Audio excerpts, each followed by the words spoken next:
He's not Dutch, but I'm kissing him anyway. Well, thank you, Katrina. And I have known her literally since she was a child. Her wonderful parents were dear friends of mine. Her father, Tom Lantos, and I served together. We traveled together.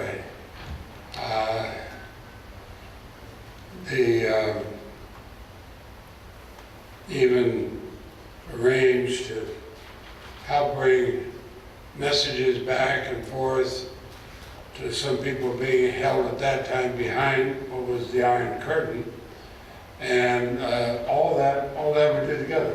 Oh, there you go. Okay. I was just going to check, but I've known her and her husband, and we're getting caught up on kids and where everything is. And, you made your parents proud, but you made us all proud. And I like that.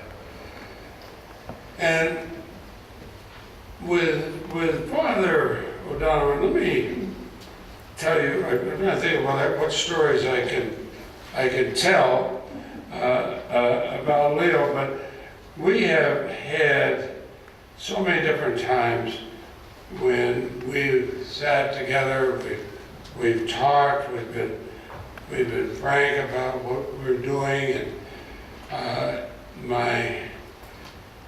I can say that he is a true man of God. There are those who want to claim that and wear it on their sleeve. No, he's one who doesn't. He doesn't have to wear it on his sleeve. He just lives that life, a life that has touched so many others because of his example and his deep faith. I will tell one story. We had dinner one night, he and I and Marcel, when he was president of Georgetown. And I talked about Georgetown, and he talked about it being in the law school. And I said, yes, at that time we were, Marcel was working as a nurse to get me through law school. We're living in a little basement apartment. I had to leave before graduation. I finished my exams. I had to leave before graduation to begin in Vermont. You have to take a 6 months clerkship plus the bar exam before you could get admitted, and the timing was such I had to go. Always regretted never being in for graduation, getting a diploma. Leo said, interesting. A bit later, we found the hand of the president of the Georgetown University. I was invited to give the graduation address at Georgetown Law, which would have been my 35th anniversary, and received an honorary degree. And so I stood there, and as he knows, I was pretty emotional as I received the degree on stage. So Leo, both on behalf of myself and Marcel, we always thank you for that. But he's also, here I talk about it, not wearing it on his sleeve, but doing it. He's been a great, ubiquitous patron of helping refugees. And so it's fitting that he's going to be recognized with an award that bears the name of Anne Frank. In my lifetime here in America, the issues, our policies, our practices, and even our long-held cherished ideals, cherished by Leo, cherished by me and by others, in welcoming refugees. That's been what we grew up on. But those ideals have never been so endangered as they are today and right now. We must stand up. We must speak out for refugees.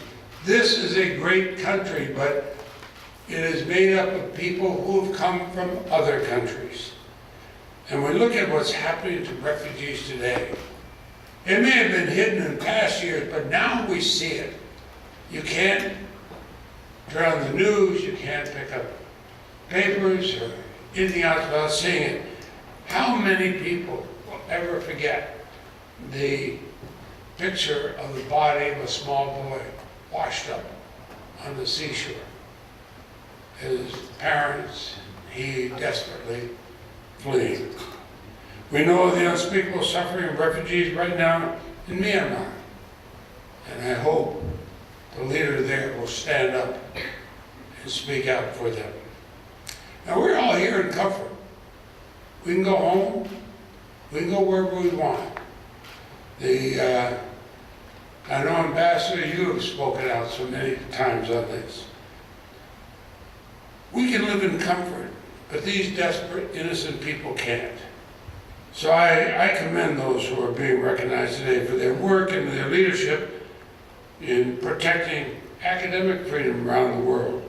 Robert Quinn, the Scholars at Risk, have worked to protect that. We know what happens in countries where scholars are closed down. We can have scholars speak out across the political spectrum here in America, and it makes us stronger.